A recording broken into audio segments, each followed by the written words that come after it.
function here today is tell you a little bit of the story of Keelings, how it came about and what we've been doing over the last few years, and a little bit of the results to date. So bear with me among all the sound. Okay. This is a photograph of a field out in Keelings, which is in St. Margaret's, just north of the airport in County Dublin. That photograph is from 1937, and that was some of our first strawberry fields planted. At the time, actually the Keelings building is actually built exactly where this all is at the moment, and obviously the field or the farm surrounds that. Strawberries at the time were about a 4 to 6 week season in the month of May or June. So we've moved on a little bit, and this is strawberries today. So this is in a state-of-the-art glass house. We now grow strawberries not just in the month of June, but we grow them all the way from the middle of March till the middle of December, pretty much, thereabouts. And this is a heated glass house.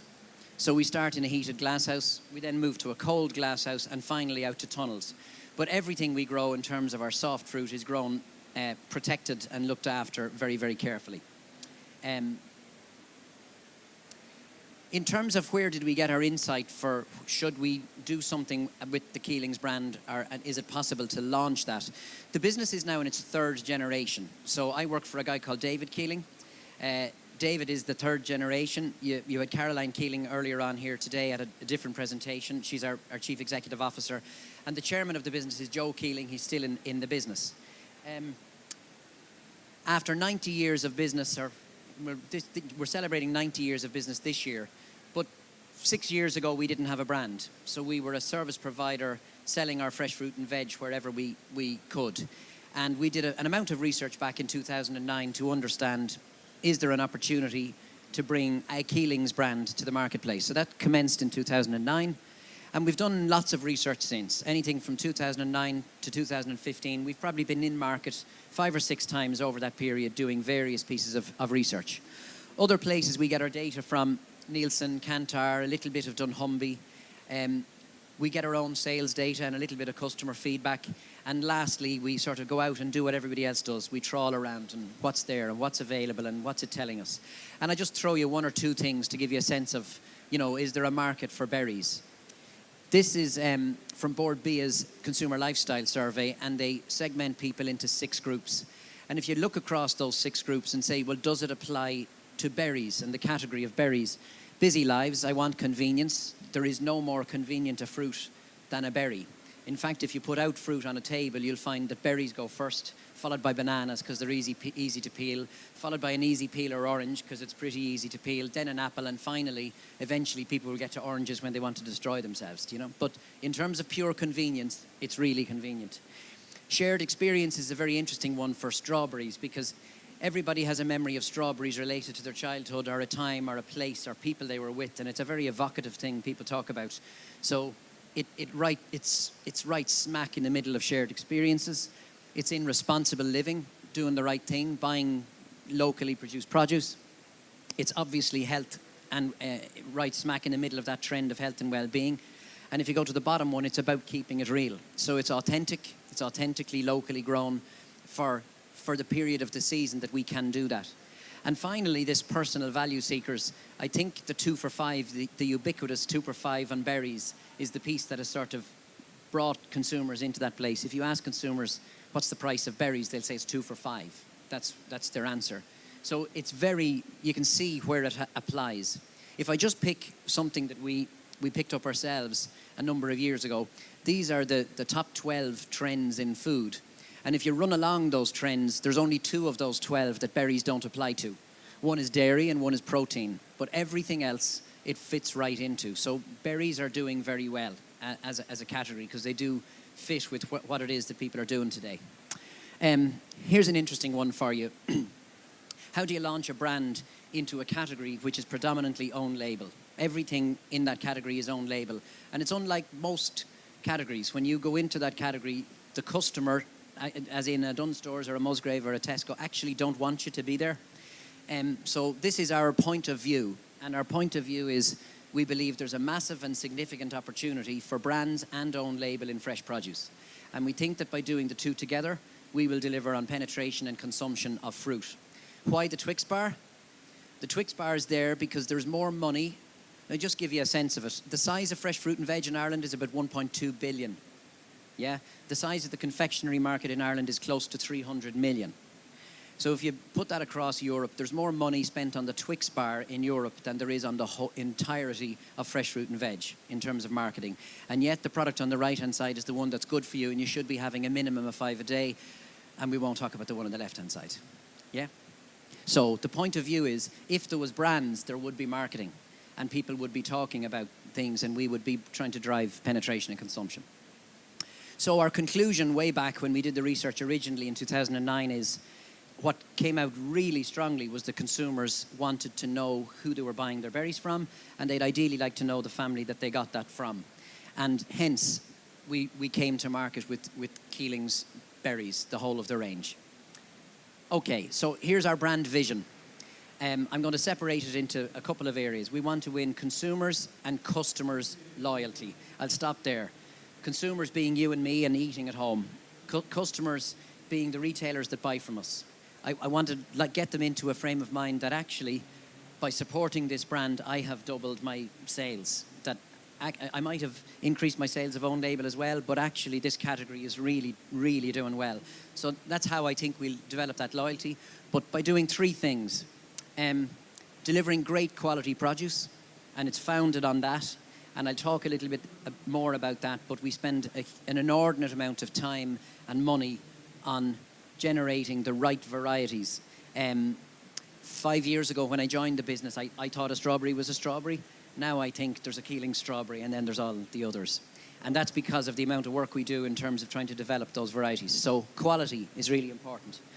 The second thing that's important is to bring insightful innovation. So why are people not eating as much fresh fruit and veg as they could, and what could we do to bring a bit of innovation to that market? And I'll show you some of that in a minute. And then the third thing is bring impactful marketing strategies into the marketplace. So it's those 3 pieces that we need to do. You can do nothing without good quality produce, but obviously you need good innovation and then impactful marketing. Okay, so this is our brand today, or a little bit of it, in a nice photograph. It's pretty consistent, it looks really well, and it says a lot of things to people. You know, when we ask people just in looking at the packaging what it says to you, it says all the things we would want it to say. All of which are true, by the way. All of which are true. So what are our core values? And the core values come really from the family. So if you work in the business and you live in the business, you work with Joe and David and Caroline on a daily basis. And these are the values of those people. Yeah? So it's about honesty. They're extremely down to earth. You can have a good royal row with them the same way you would with anybody else. And there's no hard feelings. They're extremely knowledgeable about their craft. Extremely knowledgeable. And when you talk to Joe and when you talk to David, you can feel the love of growing. You can feel the love of what it is that they do and how they do it. So extremely knowledgeable. They're very friendly people, very proud of their heritage, somewhat passionate. They're somewhat passionate. I'm joking. They're extremely passionate about what they do, and that pervades the whole organization. And finally, they're quite approachable, and that's sort of how we wanted the brand to be. So it should be all of those things. So everything we do, we say, well, is it friendly and is it honest, and are we being fair, and are we giving an approachable sense about ourselves? So I said it's all about taste. This is Matthew. He's standing in one of our growing tunnels. The growing tunnels are sometimes about 100 yards long. You can see it down the end here on the right-hand side. Everything, as I said, is covered. The reason everything is covered is because if it isn't, we get a hailstone storm and then we don't have any strawberries. It's very simple, so you have to protect it. And this would be about mid-June when this photograph is taken. So you can see we have about 37 plantings a year. So we got to have strawberries all the way from March to the end of December. And this is midsummer. We have about 70 varieties on trial currently, about 70. And then we develop those varieties and put them into the marketplace as they do well in our taste tests. This is our target audience. It's not an unusual target audience. The reason we've selected it is pretty simple. Actually, this audience tend to buy more berries. When I talk to my mother, she tends to buy more apples and oranges and bananas, and she buys berries when we're coming with the grandkids. But this audience buy a lot more berries. So that's our absolute target audience, and the consumption of berries is greatest with this group. But what I would say to you is berries are pretty ubiquitous across all of the different consumer segments. They're eaten, and they're eaten a lot, and they're growing in every segment. So everything we do is targeted from a media perspective at these people, but we want to not hurt any of our segments in terms of how we approach what we do. Okay. So how do we do our marketing? If you were to read a marketing textbook, you wouldn't learn an awful lot more than... This is what we do. We do 4 things in terms of our marketing strategy. The first thing is we build brand awareness and preference. The second thing is we drive penetration and consumption. The third thing is we launch new products and innovation. And the last piece is we drive distribution. I don't know if you've ever heard the concept of freedom within a framework. But freedom within a framework means you can do whatever you like, provided it goes into one of those 4 boxes. Yeah? And that's sort of how we're approaching our whole marketing campaigns. So I'll give you a sense of the kind of things we've been doing up until now. A lot of what we've been doing is very tactical. And you can understand in a business that has the capacity to sell some volume, but tiny, tiny margins, you need to get a return on every investment that you make. So the return is very important, and therefore a lot of what we've been doing is quite tactical. And I just run through 1 or 2 things. This is our 12 Days of Christmas campaign on Facebook.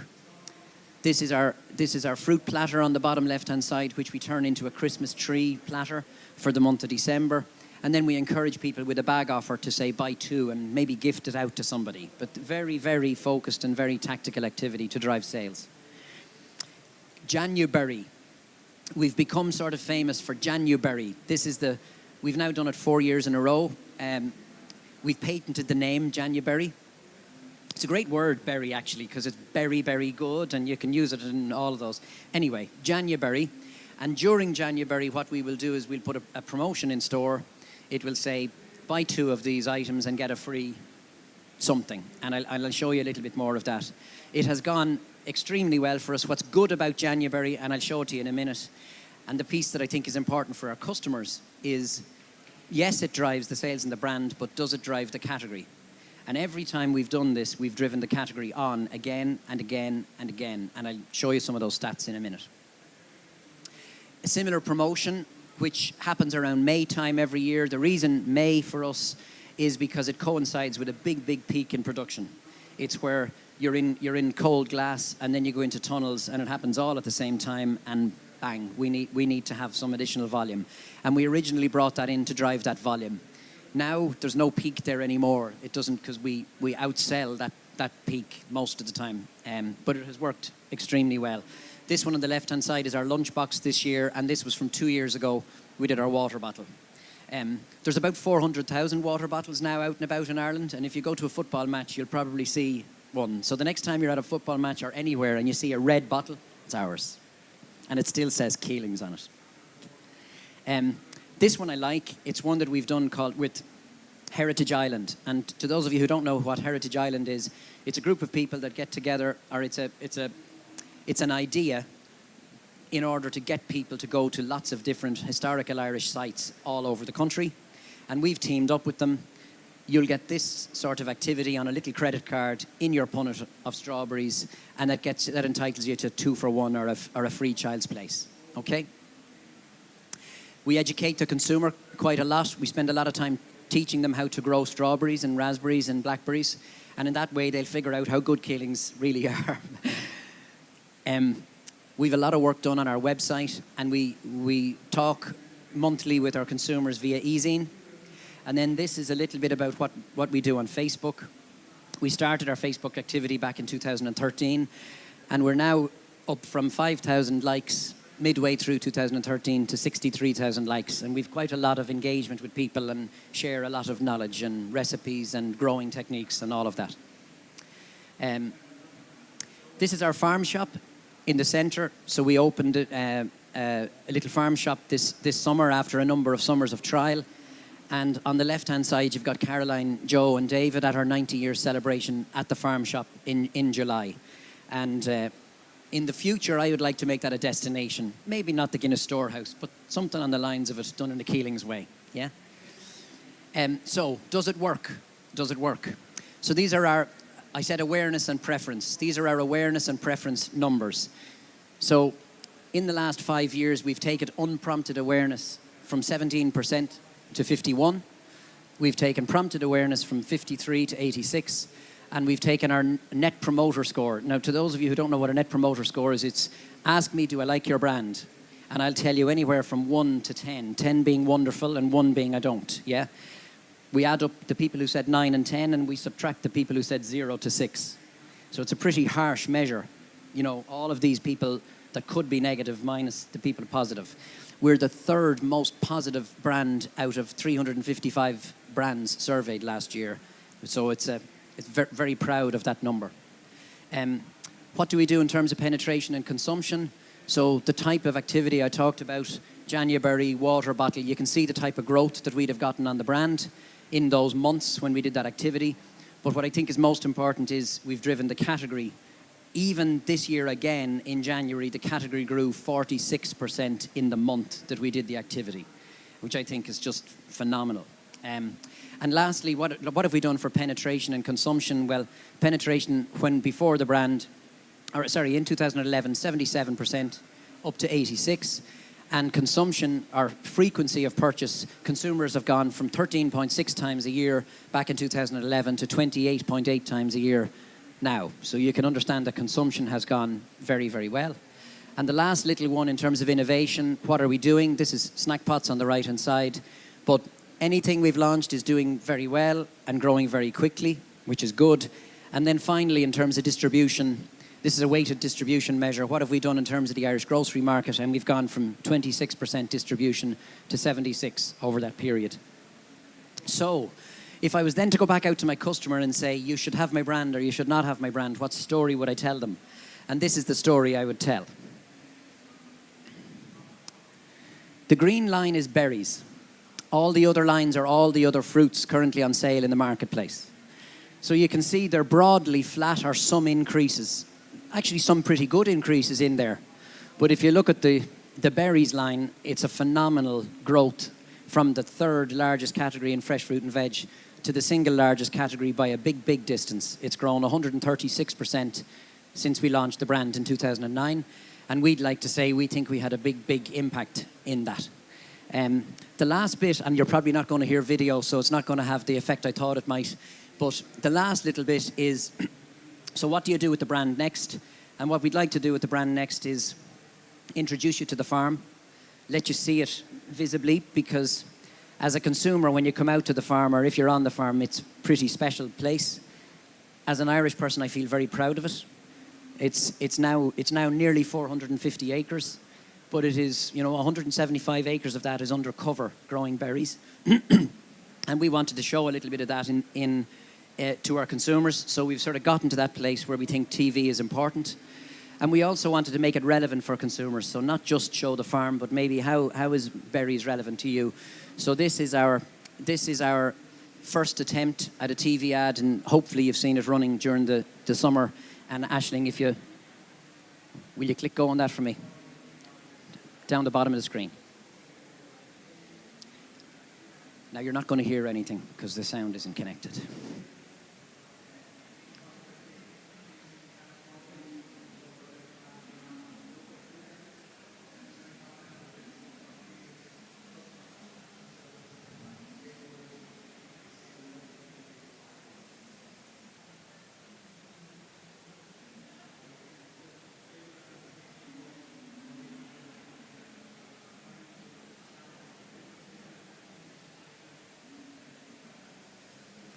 Sorry about the sound. And that's me done. And this is Igor in a similar tunnel, in a similar position. But I thought it was a nice photograph. Thanks a million.